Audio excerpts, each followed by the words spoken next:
ഹരേ കൃഷ്ണ. ധന്യമാധവത്തിലേക്ക് എല്ലാവർക്കും സ്വാഗതം. എല്ലാവരും കഴിഞ്ഞ ക്ലാസ് 5-ാം അധ്യായം നാരായണീയം 5-ാം അധ്യായത്തിലെ 1-2 ശ്ലോകം എല്ലാവരും കേട്ടിട്ടുണ്ടാവും, പഠിച്ചിട്ടുണ്ടാവും എന്ന് വിചാരിക്കുന്നു. ഇനി നമുക്ക് 3-4 ശ്ലോകങ്ങൾ സൃഷ്ടിയെ പറ്റിയിട്ടാണ് നമ്മൾ ഇനി പഠിക്കാൻ ശ്രമിക്കുന്നത്. അപ്പോൾ എല്ലാവരും വളരെ ശ്രദ്ധയോടെ കേട്ട് പഠിക്കേണ്ട ഒരു ക്ലാസ്സാണിത്. നമുക്ക് ചെറുതായിട്ടൊന്ന് മനസ്സിലാക്കാനേ എന്നാലും സാധിക്കുള്ളൂ. ക്ലാസ് എല്ലാവർക്കും ഇഷ്ടമാവുകയാണെങ്കിൽ ലൈക്ക് ചെയ്യണം, ഷെയർ ചെയ്യണം, സബ്സ്ക്രൈബ് ചെയ്ത് ബെൽ ബട്ടൺ പ്രസ് ചെയ്തിട്ട് ഓൾ എന്നുള്ള ഓപ്ഷൻ കൊടുത്താൽ ഞാൻ പുതിയ ക്ലാസ് ഇടുന്നത് നിങ്ങൾക്ക് നോട്ടിഫിക്കേഷൻ കിട്ടും. ഹരേ കൃഷ്ണ. നമുക്ക് 3-ാമത്തെ ശ്ലോകം ചൊല്ലി നോക്കാം. ഏവം ചദ്യപരാർദ്ധകാലവിഗതാവീക്ഷാം സൃക്ഷാത്മികാം ബിഭ്രാണേ ത്വയി ചുക്ഷുഭേ ത്രിഭുവനീ ഭാവായ മായാ സ്വയം മായാദ ഖലു കാലശക്തിരഖിലാദൃഷ്ടം സ്വഭാവോപി ച പ്രാദുർഭൂയ ഗുണാൻ വികാസ്യ വിദദുസ്തസ്യാ സഹായക്രിയാം. ഹരേ കൃഷ്ണ. നമുക്ക് ആദ്യം പദച്ഛേദമാണ് നോക്കേണ്ടത്. പദങ്ങൾ എങ്ങനെ പിരിക്കാന്ന്. അപ്പോൾ ഇവിടെ നോക്കുമ്പോൾ ഏവം ച ദ്വിപരാർദ്ധ കാലവിഗതോ. ആ വിഗതാവീക്ഷാം എന്നുള്ളത് വാ എന്നുള്ള അക്ഷരം വിഗതോ എന്നുള്ളതിനാണ് വരുന്നത്. അപ്പോൾ കാലവിഗതോ ഈക്ഷാം എന്നാണ് വരിക. വീക്ഷാം എന്നല്ല വാക്ക്. ആ വാ എന്നുള്ളത് ഔ എന്നാവുമ്പോൾ ഇവിടെ ഈക്ഷാം നോട്ടം അതാണ് വരിക. അപ്പോൾ ദ്വിപരാർദ്ധ കാലവിഗതോ ഈക്ഷാം ശുശ്രൂഷാത്മികാം. നമ്മൾ ശ്ലോകം ചൊല്ലുമ്പോൾ കാലവിഗതാവീക്ഷാം എന്നേ ചൊല്ലുള്ളൂ. അതും നമ്മൾ അറിയണം. 2-ാമത്തെ വരി ബിഭ്രാണേ ത്വയി ചുക്ഷുഭേ ത്രിഭുവനീ ഭാവായ മായാസ്വയം മായാദ ഖലു കാലശക്തി പ്ലസ് അഖില അദൃഷ്ടം. ദൃഷ്ടമല്ല അദൃഷ്ടം, കാണാതെ പോയത്.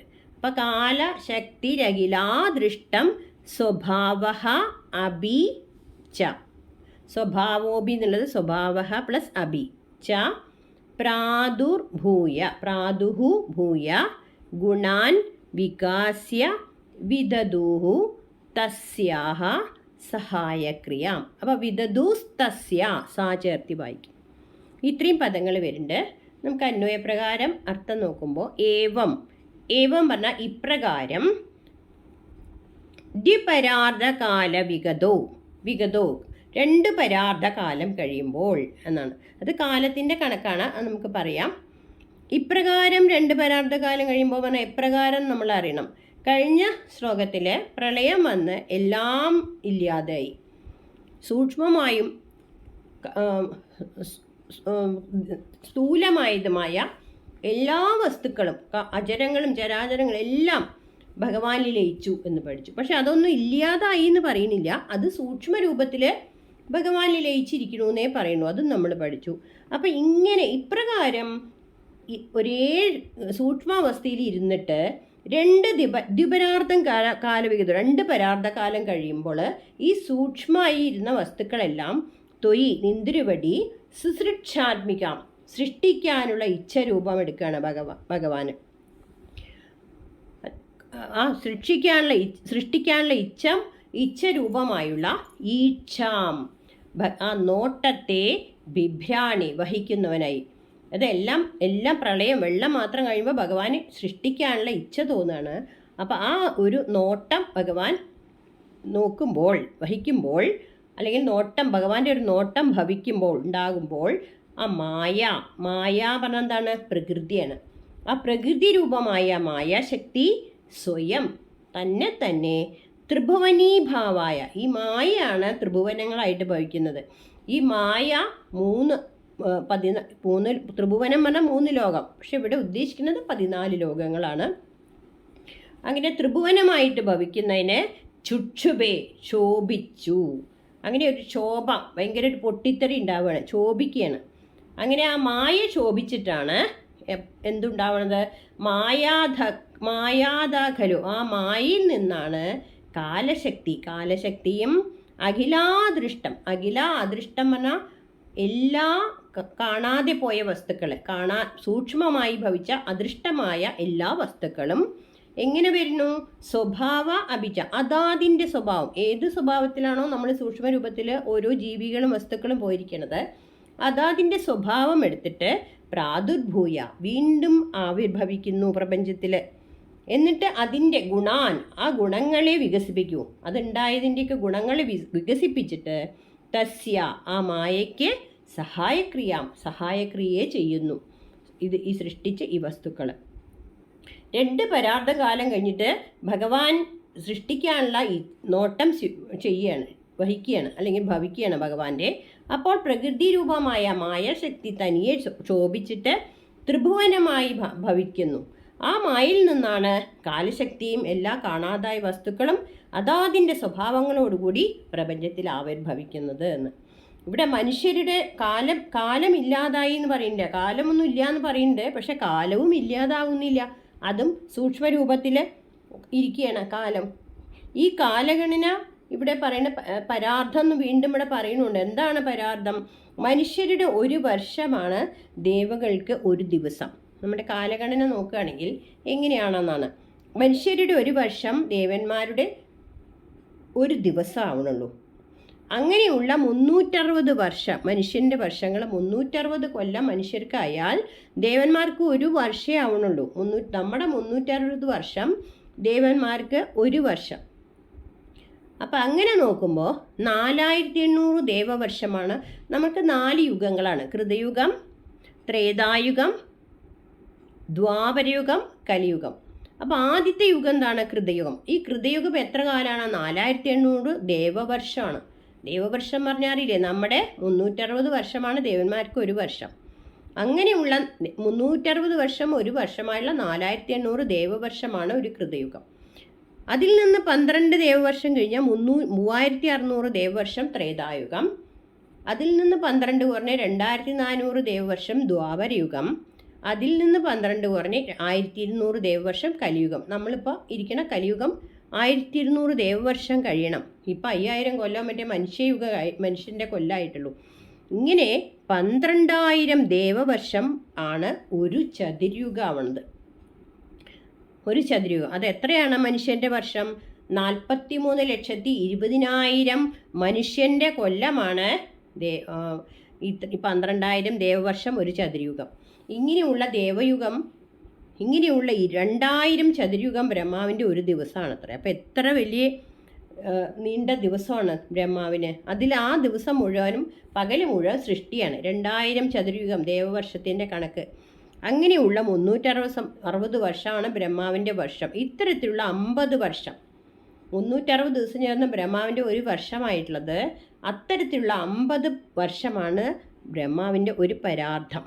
അപ്പം 2 പരാർത്ഥം കൂടി ഇത്രയും കൊല്ലം, ഒരുപാട് കോടിക്കണക്കിന് കൊല്ലം മനുഷ്യൻ്റെ വരും. അപ്പോൾ അങ്ങനെയുള്ള 2 പരാർത്ഥം കൂടിയ സമയമാണ് പ്രളയം, മഹാപ്രളയം ഉണ്ടാകുന്നത്. ഈ മഹാപ്രളയത്തിൽ എല്ലാം കാലഗണന നമ്മളെങ്ങനെ ചെയ്യുക? സൂര്യ നക്ഷത്രങ്ങളെയൊക്കെ ആശ്രയിച്ചിട്ടാണ് ചെയ്യുക. അതൊന്നും ഇല്ലാത്തതുകൊണ്ട്, കാലഗണന സാധ്യമല്ലാത്തതുകൊണ്ട് കാലമില്ല എന്ന് പറയണത്. പക്ഷെ കാലം സൂക്ഷ്മരൂപത്തിൽ അവിടെ ഉണ്ട്. അത് പുറത്ത് സൃഷ്ടി വരുമ്പോൾ അതെല്ലാം വരുന്നു. അങ്ങനെ 2 പരാർത്ഥം കഴിഞ്ഞ് ഇപ്രകാരം സൃഷ്ടാത്മികമായ സൃഷ്ടിയെ നടത്താനുള്ള ആ ഇച്ഛ ഭഗവാൻ ഉണ്ടായപ്പോൾ ഭഗവാനിൽ ലയിച്ചിരുന്ന മായാരൂപമായ പ്രകൃതി താനെ ശോഭിച്ചു. അങ്ങനെ ശോഭിച്ചിട്ട് നിർവികാരനായ ഭഗവാന് നിർവികാരനാണ്. ആ നിർവികാരനായി ഭഗവാനിൽ ലയിച്ചിരിക്കുന്ന പ്രകൃതി ശക്തി പ്രവർത്തിക്കാൻ ആരംഭിക്കുകയാണ്. അങ്ങനെ അത് ഉറങ്ങിക്കിടക്കുന്ന ഒരാൾ ഉണരുന്ന പോലെ മായ പ്രവർത്തിച്ചിട്ട് ഈ ത്രിഭുവനങ്ങളെല്ലാം ഭവിക്കുന്നു. മായ തന്നെയാണ് ത്രിഭുവനങ്ങളായിട്ട് മാറുന്നത് എന്നർത്ഥം. കാലം പ്രവർത്തിച്ചു തുടങ്ങിയപ്പോൾ സത്വ രജ തമോ ഗുണങ്ങളെങ്ങനെ തുല്യാവസ്ഥയിലായത് അതിൻ്റെ അളവ് തെറ്റി പല പല അളവിലായി, ഗുണസാമ്യരുദ്ധ വികൃതമായി. അപ്പോൾ 1-ാം ശ്ലോകത്തിൽ പറഞ്ഞ അവസ്ഥ മാറിയിട്ട് ഗുണങ്ങളുടെ ഏറ്റക്കുറിച്ചിലൊക്കെ ഉണ്ടായി. നിരവധി സ്വഭാവങ്ങളും വസ്തുക്കൾക്ക് ആകർഷണ വികർഷണങ്ങളൊക്കെ ഈ മായ ശോഭിച്ചപ്പോൾ ഉണ്ടാവുകയാണ്. അങ്ങനെ എല്ലാം സ്വഭാവങ്ങളും ഉണ്ടായിട്ട് ഗുണങ്ങളെ വികസ്വരങ്ങളാക്കിയിട്ട് ത്രിഭുവനങ്ങളായിട്ടും ചമയുന്ന മായയ്ക്ക് സഹായ വ്യാപാരത്തിൽ ചെയ്തു എന്നാണ് ഇവിടെ എല്ലാം ദൃഷ്ടമായി കണ്ടത് എന്ന് വ്യാഖ്യാനിക്കാം. അതാണ് ഇവിടെ സൃഷ്ടി നടക്കുന്നത്. ആദ്യം സൃഷ്ടിയിൽ എന്ത് സംഭവിക്കുന്നു? മായയാണ് സൃഷ്ടിക്കുന്നത്. മായയാണ് പ്രപഞ്ചമായിട്ട് ത്രിഭുവനങ്ങളായിട്ട് മാറുന്നത്. ഹരേ കൃഷ്ണ. നമുക്ക് അടുത്തത് മായയിൽ നിന്ന് പിന്നെ എന്തുണ്ടാകുന്നു എന്നാണ് അടുത്ത ശ്ലോകത്തിൽ പറയുന്നത്. ശ്ലോകം 4, 5ാമത്തെ ദശകത്തിലെ ശ്ലോകം 4. മായാ സന്നിഹിതോ പ്രവിഷ്ടവപുഷാ സാക്ഷീതി ഗീതോ ഭവാൻ ഭേദേസ്താം പ്രതിബിംബദോ വിവിശിവാൻ ജീവോഭിനൈവാപരഃ കാലാദി പ്രതിബോധിതാദ ഭവദാ സഞ്ജോതിദാജ സ്വയം മായാസാഖലു ബുദ്ധി തത്വമസൃജത് യോസോ മഹാനുച്യതേ. ഹരേ കൃഷ്ണ. പദങ്ങൾ നോക്കുമ്പോൾ മായാസന്നിഹിത അപ്രവിഷ്ട വപുഷ. പ്രവിഷ്ട വപുഷയല്ല, ആ എഫ് അടയാളം കാണുമ്പോൾ അപ്രവിഷ്ട വായിക്കുമ്പോൾ മായാസന്നിഹിതോ പ്രവിഷ്ട വപുഷ എന്നേ വായിക്കുള്ളൂ. സാക്ഷി ഇതി, സാക്ഷി ഇതി എന്നുള്ളത് സാക്ഷി ഇതി ഗീതോ ഭവാൻ ഭേദേ പ്ലസ് താം, ഭേദേ പ്ലസ് താം പ്രതിബിംബദ വിവിശിവാൻ ജീവ പ്ലസ് അഭി ന ഏവ അപരഹ. നൈവാപരഹ എന്നുള്ളത് പിരിക്കുമ്പോൾ ന ഏവ അപരഹ. 3ാമത്തെ വരി കാലാദി പ്രതിബോധിത അധ ബോധിതാദ ഭവദ സഞ്ജോതിത ച സ്വയം മായാ സാ ഖലു ബുദ്ധി തത്വം അസൃജത്. ബുദ്ധി തത്വം അസൃജത് യ അസോ മഹാൻ ഉച്യതേ. മഹാൻ ഉച്യതേ. അതാണ് പദങ്ങൾ. ഇവിടെ മഹത്വത്വം മായയിൽ നിന്നും രണ്ടാമതുണ്ടാകുന്നത് എന്താണ്? ഭഗവാൻ സൃഷ്ടിക്കാനുള്ള ഇച്ഛയെ കൊണ്ട് ഒരു നോട്ടം ചെയ്തപ്പോൾ മായ ഉണ്ടായി. ആ മായയിൽ നിന്ന് ത്രിഭുവനങ്ങളൊക്കെ സൂക്ഷ്മരൂപത്തിൽ പുറത്തു വന്നു, അതിൻ്റെ സ്വഭാവങ്ങളോടെ പുറത്തു വന്നു. അതിൽ നിന്ന് മായയിൽ നിന്ന് പിന്നെ എന്തുണ്ടാകുന്നു? മഹത്തത്വം ഉണ്ടാകുന്നു. അതാണ് ഇവിടെ പറയുന്നത്. മായാസന്നിഹിത എന്ന് പറഞ്ഞാൽ എന്താണ്? മായയുടെ സമീപമുള്ളവൻ, സാമീപ്യമുള്ളവനും അപ്രവിഷ്ട വപുഷ എന്നാൽ മായയിൽ പ്രവേശിച്ചിട്ടില്ലാത്ത വപുസ്. അത് ഭഗവാനെ പറയണം. ഭഗവാൻ മായയിൽ നിന്നാണ് ഭഗവാനിൽ നിന്നാണ് മായ ഉണ്ടായിരിക്കുന്നത്. അപ്പോൾ മായയിൽ സാമീപ്യമുള്ള ഉണ്ട് ഭഗവാൻ, എന്നാലോ മായയിൽ പ്രവേശിച്ചിട്ടില്ലാത്ത വപുസാണ് ഭഗവാന്റെ. അങ്ങനെ അറിയപ്പെടേണ്ടതുമായ ഭവാൻ അവിടുന്ന് സാക്ഷി ഇതി ഗീത, സാക്ഷി എന്ന് ഗാനം ചെയ്യപ്പെട്ടവരൊക്കെ. അതായത് ഭഗവാൻ എല്ലാത്തിനും സാക്ഷിയാണ്. ഇതിനൊന്നും ഭഗവാൻ ഉൾപ്പെടുന്നില്ല, ഒന്നിലും ഏർപ്പെടുന്നില്ല. നിർവികാരനാണ് ഭഗവാൻ, നിസ്സംഗനാണ് ഭഗവാൻ. അപ്പം മായയെ എല്ലാം ഇതുണ്ടാവണമെന്ന് സാക്ഷിയായിട്ടേ ഭഗവാൻ നിൽക്കുള്ളൂ, ഒന്നിലും പങ്കെടുക്കില്ല. ഭഗവാന് അതിലൊന്നും പങ്കില്ല എന്നർത്ഥം. അങ്ങനെ സാക്ഷി എന്നാണ് ഗാനം പറയപ്പെടുന്നത് ഭഗവാനെ. അങ്ങനെയുള്ള താം ആ മായയെ ഭേദേ ഭേദങ്ങളോടെ പ്രതിബിംബതനായി പ്രതിബിംബത്തോടെ ഭഗവാൻ പ്രവേശിക്കുകയാണ്. ഭഗവാനല്ല പ്രവേശിക്കുന്നത്. കഴിഞ്ഞ ശ്ലോകത്തിൽ നമ്മൾ പഠിച്ചു, മായയിൽ നിന്ന് മായ ശോഭിച്ച് എല്ലാ വസ്തുക്കളും പ്രപഞ്ചത്തിലുണ്ടായി, അതിൻ്റെ സൂക്ഷ്മരൂപത്തിൽ അതിൻ്റെ സ്വഭാവത്തോടെ പുറത്തു വന്നു. അപ്പം അതിനൊന്നും നിർവികാരാണ്, ജീവനില്ല, അതിനൊന്നും ചലിക്കുന്നൊന്നുമില്ല, അത് ഉണ്ടായി എന്ന് മാത്രമേ ഉള്ളൂ. അപ്പം അതിലെല്ലാം ജീവൻ കൊടുക്കാൻ വേണ്ടി, അതിനെങ്കിലും ഉണ്ടാകാൻ വേണ്ടിയിട്ട് ഭഗവാൻ സാക്ഷിയായി നിന്നുകൊണ്ട് അതിലൊക്കെ പ്രതിബിംബമായിട്ട് ഭഗവാൻ വിവിശിവാൻ പ്രവേശിച്ചു. ഈ സൂക്ഷ്മരൂപത്തിലുണ്ടായ വസ്തുക്കളിലെല്ലാം ഭഗവാൻ ഭഗവാന്റെ പ്രതിബിംബമായിട്ട് അതിൽ പ്രവേശിച്ചവനായി. എന്നിട്ട് ജീവാത്മാവായത് അപ്പോഴാണ്. ജീവാത്മാവായി ഇതെല്ലാം മാറി. പക്ഷെ ഈ ജീവാത്മാവ് അപരഹ പറഞ്ഞാൽ അന്യനല്ല, ന ഏവാവന അല്ല, ഭഗവാനിൽ നിന്ന് പരമാത്മാവാണ് ഭഗവാൻ. ആ പരമാത്മാവിൽ നിന്ന് പ്രതിബിംബമായി പ്രവേശിച്ചിട്ടാണ് ജീവാത്മാവ് ഉണ്ടായിരിക്കുന്നത്. ആ ജീവാത്മാവ് പരമാത്മാവിൽ നിന്ന് വേറെയല്ല, രണ്ടും ഒന്ന് തന്നെയാണ്. ഭഗവാൻ തന്നെയാണ് അതിൽ ജീവാത്മാവായി പ്രതിബിംബമായി പ്രവേശിച്ചിരിക്കുന്നത്. അതുകൊണ്ട് സാ മായ ഖലു, എന്നാൽ ആ മായയാകട്ടെ കാലാദിപ്രതിബോധിത, കാലാദികളാൽ ഉണർത്തപ്പെട്ടവനായിട്ട് ഉണർത്തപ്പെട്ടവളായി മായയെ ഉണർത്തിയിട്ട് ഭവതാ സഞ്ജോതിതാച്ച, അങ്ങയുടെ ഭഗവാന്റെ പ്രേരണ കൊണ്ട് പ്രേരണ ചെയ്യപ്പെട്ടവളായിട്ട് സ്വയം തനിയെ തന്നെ മായ തനിയെ തന്നെ ഏതൊരു ഇതിനെ മഹാനുച്ഛതേ മഹത്വത്വം എന്ന് പറയുന്നുവോ അങ്ങനെയുള്ള തദ് ബുദ്ധിതത്വം, ആ ബുദ്ധിതത്വത്തെ സൃഷ്ടിച്ചു. മായയിൽ നിന്ന് ബുദ്ധിതത്വത്തെ സൃഷ്ടിക്കുകയാണ് ഭഗവാന്റെ പ്രേരണ കൊണ്ട്. എല്ലാ ജീവജാലങ്ങൾക്കും ഭഗവാൻ പ്രതിബിംബമായി പ്രവേശിച്ച് ജീവാത്മാവായിട്ട് മാറി അതിൽ ഭഗവാൻ കാലം കൊണ്ട് മായയിൽ പ്രേരണ ചെയ്യിപ്പിച്ചിട്ട് ബുദ്ധിതത്വത്തെ സൃഷ്ടിച്ചു. സൃഷ്ടിച്ചു. ഭഗവാന്റെ അടുക്കലാണ് മായയിൽ ഭഗവാൻ പ്രതിരൂപ രൂപത്തിൽ പ്രവേശിച്ചപ്പോൾ അത് ജീവാത്മാവായി മാറി. അതാണ് പറയുന്നത്. സൃഷ്ടിയിൽ മായ വന്നു, മായയിൽ സൂക്ഷ്മമായ വസ്തുക്കളെല്ലാം പുറത്തു വന്നു. എന്നിട്ട് ഭഗവാൻ തന്നെ മായയിൽ ജീവാത്മാവായി പ്രവേശിച്ചു. അങ്ങനെ മായയുടെ പ്രവർത്തനം തുടങ്ങി. ആ മായ പ്രവർത്തിച്ചിട്ട് ഭഗവാൻ പ്രേരണ കൊടുത്തിട്ട് പ്രതിബിംബ രൂപത്തിൽ ഭഗവാൻ മായയിൽ പ്രവേശിക്കുകയാണ്. പക്ഷേ പ്രതിബിംബം മാത്രമാണ്, ഭഗവാൻ ഒന്നിനും പങ്കില്ല. ഭഗവാൻ സാക്ഷിയായിട്ടാണ് എല്ലാത്തിനും നിൽക്കുന്നത് എന്നർത്ഥം. ഇങ്ങനെ ജീവാത്മാവായിട്ട് ഭഗവാൻ പ്രവേശിക്കുന്നു. ആ പ്രതിബിംബിച്ച് കാണുന്ന ഭഗവാനെയാണ് പരമാത്മാവിൽ മായയിൽ പരമാത്മാവ് പ്രവേശിച്ചിട്ട് മായയിൽ പ്രതിബിംബിച്ച് കാണുന്ന ആ ഭഗവാനെയാണ് ജീവാത്മാവ് എന്ന് പറയുന്നത്. നമ്മളൊക്കെ ജീവാത്മാക്കൾ, പ്രതിബിംബമാണ്. അതല്ലാതെ ജീവാത്മാവ് എന്ന് പറയുന്നത് മറ്റൊന്നില്ല. മായാപ്രവർത്തനത്തിന് സാക്ഷിയായിട്ട് പരമാനന്ദ പ്രകാശാത്മാവ് തന്നെയാണ് ഇവിടെ ജീവാത്മാവായിട്ട് മായയിൽ പ്രതിബിംബിക്കുന്നത് എന്നർത്ഥം. ഇവിടെ കാലം, കർമ്മം, കർമ്മരൂപമായ കാണാൻ പറ്റാത്ത ആ സമസ്ഥിതി നഷ്ടപ്പെട്ടു. എല്ലാം അതാതിൻ്റെ സ്വഭാവങ്ങളോടെ പുറത്തു വന്നു. ഓരോന്നിലും പ്രതിബിംബ രൂപത്തിൽ ഭഗവാൻ പ്രവേശിച്ചപ്പോൾ ജീവാത്മാക്കൾ ഒരുപാടുണ്ടായി. അപ്പം ജീവാത്മാവെന്ന് പറയുന്നത് ആരാണ്? പരമാത്മാ രൂപത്തിൻ്റെ ഭഗവത് ചൈതന്യത്തിൻ്റെ പ്രതിബിംബമല്ലാതെ മറ്റൊന്നുമില്ല. ഇതിങ്ങനെ വേറെ തരത്തിൽ പറയുകയാണെങ്കിൽ നമ്മൾ കുറേ വെള്ളം കുടങ്ങൾ നിരത്തി വെച്ചിട്ട് ആ കുടങ്ങളിലൊക്കെ വെള്ളം ഒഴിച്ചിട്ട് പുറത്ത് വെക്കുകയാണെങ്കിൽ ആ എല്ലാ കുടത്തിലും എന്ത് കാണും? സൂര്യബിംബം.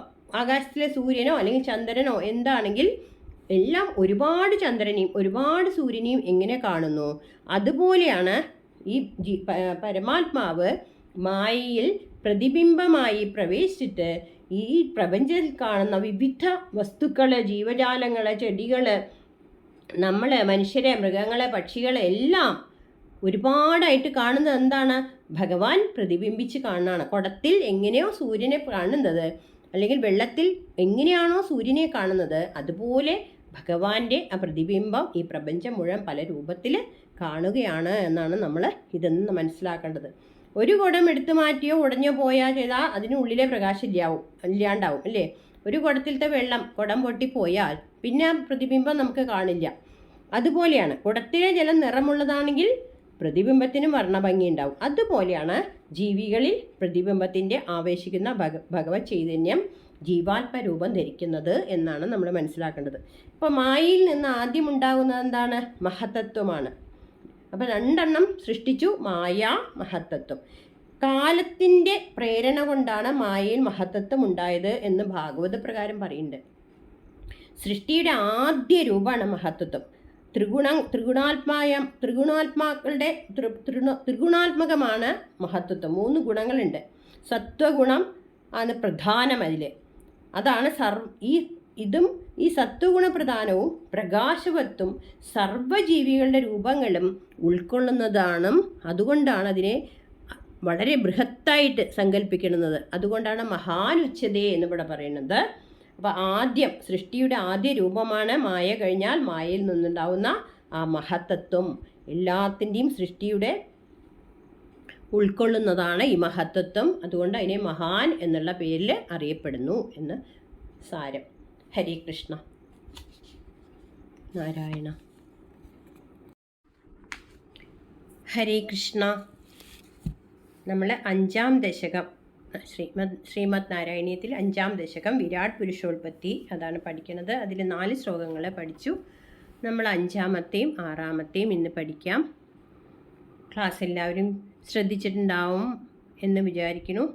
കുറച്ച് ദിവസം ഗ്യാപ്പ് വന്നുകൊണ്ട് ക്ഷമിക്കണം. നമുക്ക് ഇന്ന് 5ഉം 6ഉം പഠിക്കാം. ക്ലാസ് എല്ലാവരും ഇഷ്ടപ്പെടുകയാണെങ്കിൽ ലൈക്ക് ചെയ്ത് ഷെയർ ചെയ്ത് കൊടുക്കണം. സബ്സ്ക്രൈബ് ചെയ്ത് ബെൽ ബട്ടൺ പ്രസ് ചെയ്തിട്ട് ഓൾ എന്നുള്ള ഓപ്ഷൻ കൊടുക്കണം. പുതിയ ക്ലാസ് വരുമ്പോൾ നോട്ടിഫിക്കേഷൻ കിട്ടാൻ വേണ്ടിയിട്ട്. നമുക്കിന്ന് 5ാമത്തെ ശ്ലോകം ചൊല്ലി നോക്കാം. തത്രാസോ ത്രിഗുണാത്മകോപി ച മഹാൻ സത്വപ്രധാന സ്വയം ജീവേസ്മിൻ ഖലു നിർവികൽപമഹമിത്യുദ്ബോധനിഷ്പാദകഃ ചക്രേസ്മിൻ സവികൽപബോധകമഹത്തത്വം മഹാൻ ഖല്ലസോ സമ്പുഷ്ടം ത്രിഗുണൈസ്തമോദി ബഹുലം വിഷ്ണോ ഭവത്പ്രേരണാത്. ഹരേ കൃഷ്ണ. ഇവിടെ 4ാമത്തെ ശ്ലോകത്തിൽ നമ്മൾ ആദ്യം മായ ഉണ്ടായി, പിന്നെ മഹത്തത്വം ഉണ്ടായി എന്ന് പഠിച്ചു. കഴിഞ്ഞ ശ്ലോകത്തിൽ ആ മായയിൽ നിന്ന് മഹത്തത്വം ഉണ്ടായി. മഹത്തത്വത്തിൽ എല്ലാ സൂക്ഷ്മ ജീവനുകളും മഹത്തത്വം ഉണ്ടായി അവർക്ക്. പക്ഷേ അതിൽ ഭഗവാൻ പ്രതിബിംബമായി, ഭഗവാൻ നേരിട്ടല്ല, ഭഗവാൻ പ്രതിബിംബമായിട്ട് അതിൽ പ്രവേശിച്ചിട്ട് ജീവാത്മാവായി മാറി. അതിന് ജീവനുണ്ട്, ഞാനുണ്ട് എന്നൊരു ബോധം വന്നു. അത്രയേ ഉള്ളൂ. ഭഗവാൻ പ്രതിബിംബമായി അവയിൽ പ്രവേശിച്ചു എന്ന് പഠിച്ചു. ഇവിടെ നമുക്ക് 5ാമത്തെ ശ്ലോകത്തിൽ അതിൻ്റെ തുടർച്ചയായിട്ട് പഠിക്കാം. 5ാമത്തെ പദച്ഛേദം ചെയ്യുമ്പോൾ തത്ര അസോ, തത്ര അസോ എന്നുള്ളത് പിരിക്കുമ്പോൾ തത്ര അസോ ത്രിഗുണാത്മക അഭി. അപ്പം ത്രിഗുണാത്മകോപി ച മഹാൻ സത്വപ്രധാന സ്വയം ജീവേ അസ്മിൻ ഖലു നിർവികൽപം അഹം ഇതി ഉദ്ബോധ നിഷ്പാദക. അത്രയും പദങ്ങൾ വരും. നിർവികൽപം അഹം ഇതി ഉദ്ബോധ നിഷ്പാദക. അപ്പം നിർവികൽപമഹമിത്യുദ്ബോധ നിഷ്പാദക ഒന്നിച്ച് വായിക്കണം. ചക്രേ അസ്മിൻ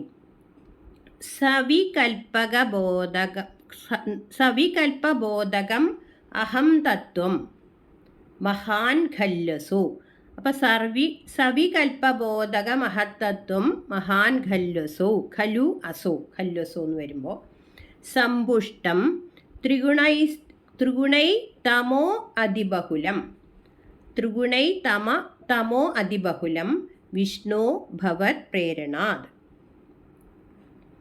ഹരേ കൃഷ്ണ.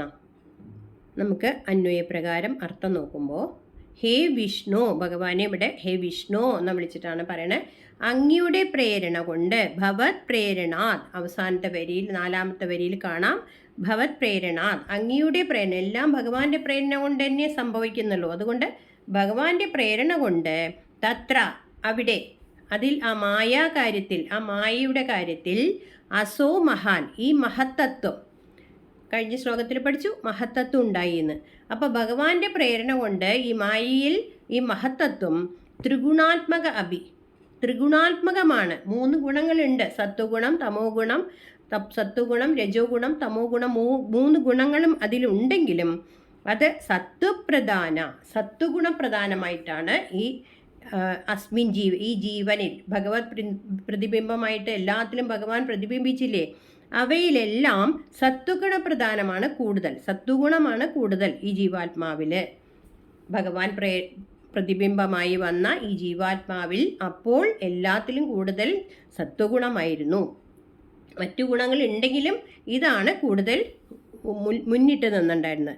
അതുകൊണ്ട് സ്വയം അത് തന്നെ നിർവികൽപ്പം, അതായത് നിർവികൽപ്പം വികൽപ്പശൂന്യമാവണ്ണം അഹം ഇതി ഞാനുണ്ട് എന്നൊരു ബോധം മാത്രമേ ഈ ജീവാത്മാക്കൾക്കുള്ളൂ എന്നാണ് പറയുന്നത്. അതായത് നിർവികൽപ്പമായിട്ടാണ്, സത്വഗുണം മാത്രമേ ഉള്ളൂ, സത്വഗുണപ്രധാനമായിട്ടാണ് അത് ജീവാത്മാവ് നിൽക്കുന്നത് ഇപ്പോൾ സൃഷ്ടിയിൽ. അപ്പോൾ ആ നിർവികൽപ്പം ആയി നിൽക്കുന്നത് കൊണ്ട് ഞാനുണ്ട് എന്നൊരു ബോധം മാത്രമേ ഉള്ളൂ അത് ഉദ്ബോധ നിഷ്പാദക ഖലു, ഉദ്ബോധത്തിന് നിഷ്പാദകമാവുന്നു അത്രേ. അതായത് ഞാനുണ്ട് എന്നൊരു ഭാവം മാത്രമേ അതിന് ബോധമുള്ളൂ എന്ന്. അസോ മഹാൻ ഖലു, ഈ മഹത്വത്വം തന്നെ അസ്മിൻ, ഈ ജീവാത്മാവിൽ ത്രിഗുണൈ സമ്പുഷ്ടമായി, ത്രിഗുണങ്ങളാൽ സമ്പുഷ്ടമാണെങ്കിലും തമോതിബഹുലം, തമോ ഗുണത്താൽ അതിബഹുലമായ അഹം തത്വം, അഹം തത്വത്തെ സവികൽപ്പബോധകമായി ചക്രേ ഉണ്ടാക്കി തീർത്തു. അതായത് ഈ നിർവികൽപ്പബോധത്തിൽ നിന്ന് തമോ ഗുണപ്രധാനമായിട്ടുള്ള സവികൽപ്പം എന്ന ബോധം അതിന് ഈ ജീവാത്മാക്കൾക്ക് ഉണ്ടാക്കി തീർത്തു. അതിൽ നിന്ന് അഹം തത്വം എന്നൊരു ബോധം ഉണ്ടാക്കി തീർത്തു.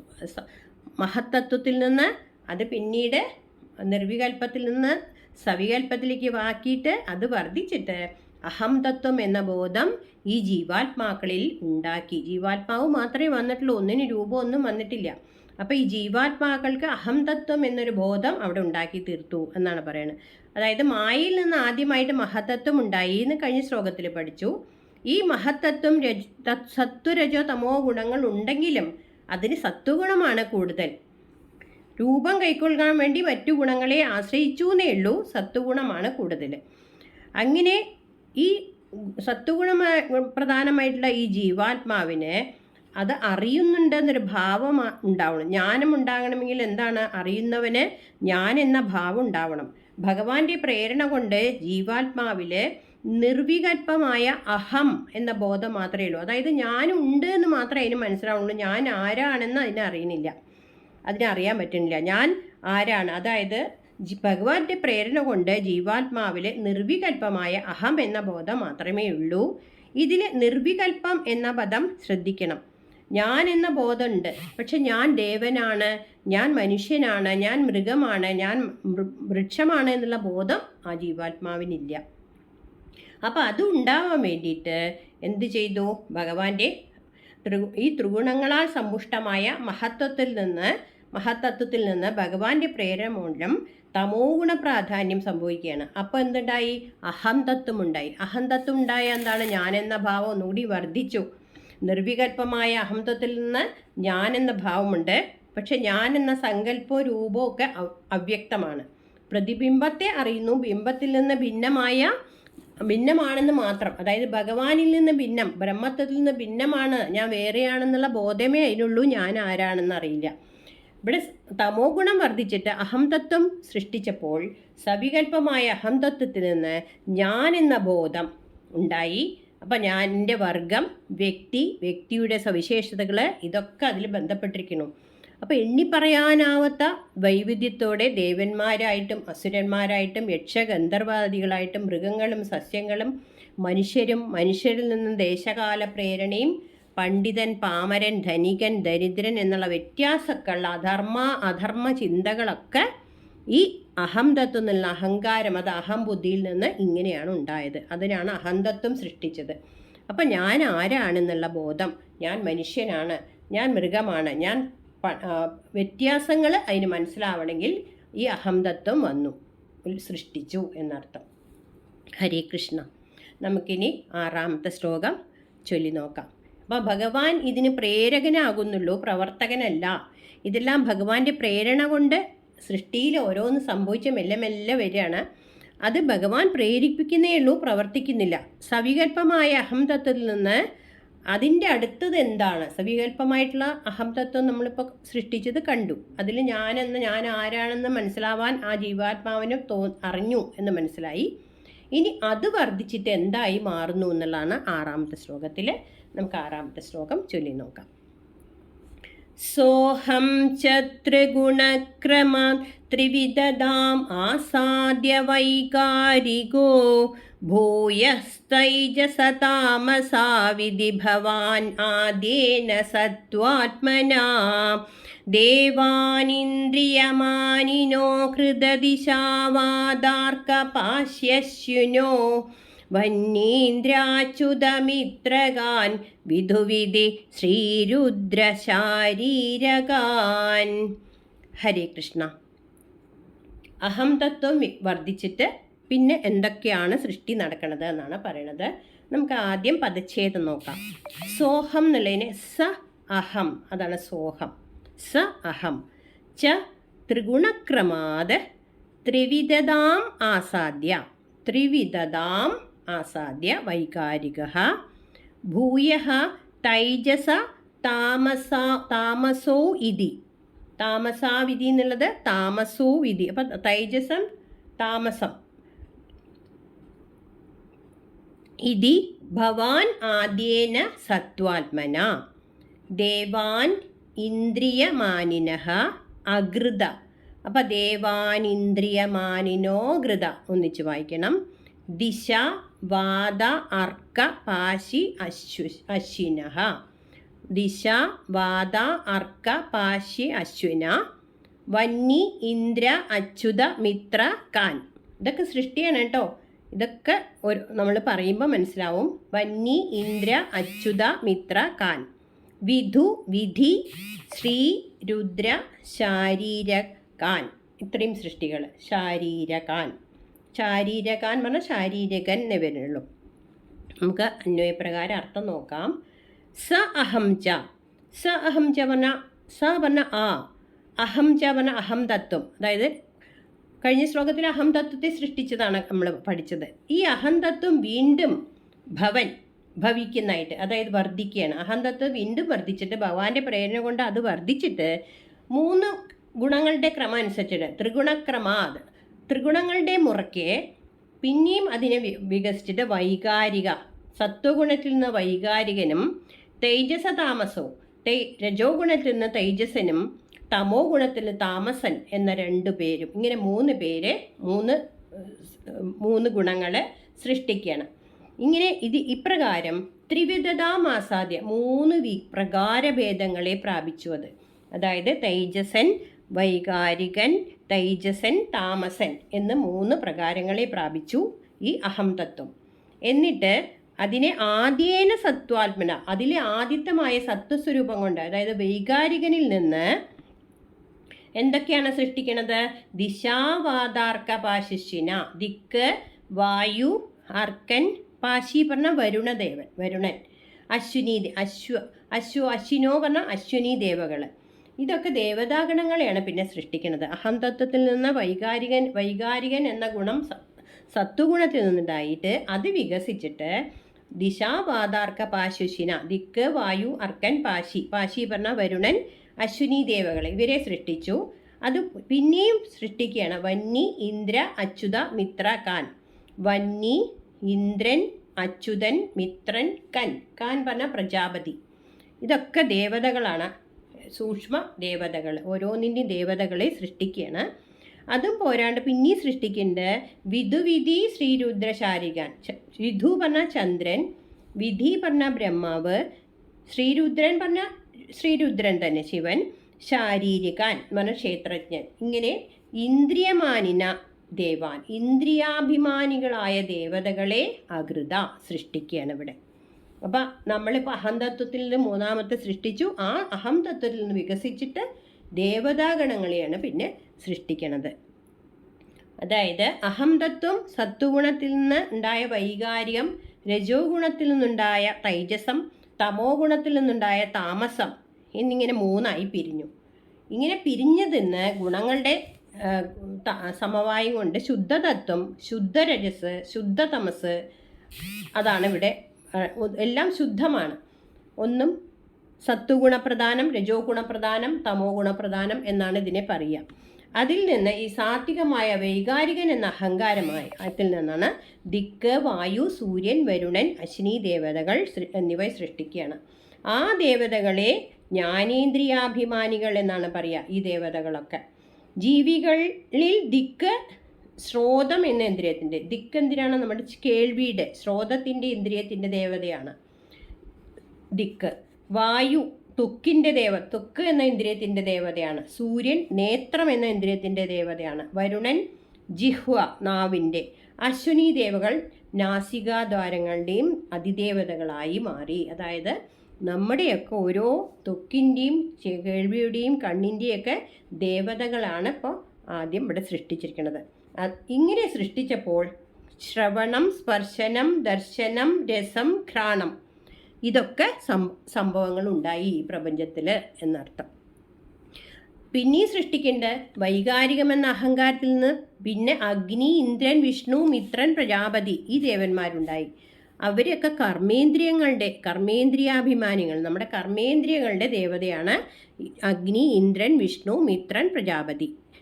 അഗ്നി വാക്കിൻ്റെ, ഇന്ദ്രൻ പാണി പറഞ്ഞ കൈയിൻ്റെ, വിഷ്ണു പാദത്തിൻ്റെ, മിത്രൻ പായു, പ്രജാപതി ഉപസ്ഥം.